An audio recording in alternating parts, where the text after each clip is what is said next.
Bien, conocemos cómo hallar el módulo del vector proyección, dedujimos esa formulita, vamos a ver cómo hallar el denominado vector proyección. Nos va a aparecer un regalito como el que aparece en la lámina, empezamos el razonamiento. Si nosotros tenemos dos vectores, vamos con el mismo ejemplo que explicamos en su momento, vamos a llamar vector v y vamos a llamar vector u. Si proyectamos de forma ortogonal u sobre v, vamos a recordar que obtenemos este vector, denominado vector proyección. Voy a simbolizarlo con la letra P. Y recordad, no es lo mismo proyectar u sobre v que v sobre u. Nosotros estamos proyectando el vector u sobre el vector v. Y el vector que vamos a obtener, vamos a simbolizarlo de esta forma. Recordemos un detalle del vídeo anterior. El módulo de este vector, módulo del vector proyección, vamos a recordar en su momento que es igual al producto escalar de u por v dividido entre el módulo de v. Empezamos a razonar. Si yo quisiera hallar las coordenadas o componentes de ese vector p, razono de esta forma. Si a este vector v yo lo dividiera entre su módulo, vamos a obtener un vector unitario. Repetimos.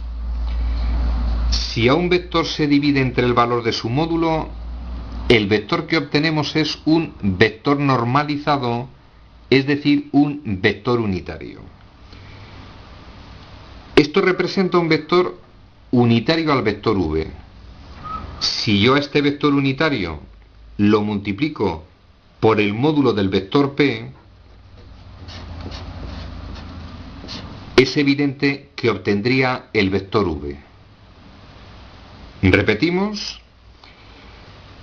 Para hallar las coordenadas o componentes del vector proyección se procede de esta forma. Primero normalizamos el vector v, es decir, si supuestamente este vector midiera, por ejemplo, 4 unidades, si lo normalizamos vamos a obtener un vector unitario. Para normalizar el vector v se divide entre el valor de su módulo y de esta forma conseguiría un vector con la misma dirección que v, mismo sentido que v, pero de módulo la unidad. Y como el vector p va a tener un cierto módulo, si lógicamente a este vector unitario lo multiplico por el módulo del vector p, obtenemos el propio vector p.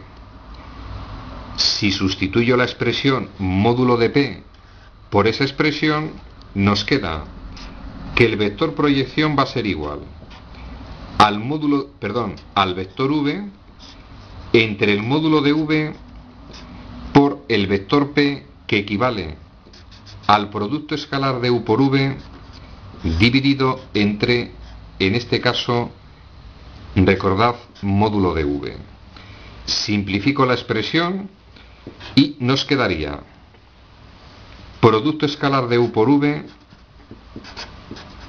dividido módulo de v por módulo de v elevado al cuadrado y por el vector v.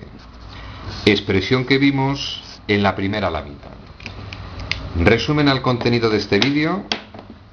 Si alguien tiene dificultad en entender los razonamientos, si nos piden el vector proyección de un vector u sobre un vector v, aplicamos esa formulita y punto y final. Significado de la fórmula: sencillo. Producto escalar de u por v dividido entre el cuadrado del módulo de v y multiplicado por las coordenadas o componentes del vector v. Vamos a hacer algún ejercicio para hallar tanto la proyección como el denominado vector proyección. Tema concluido.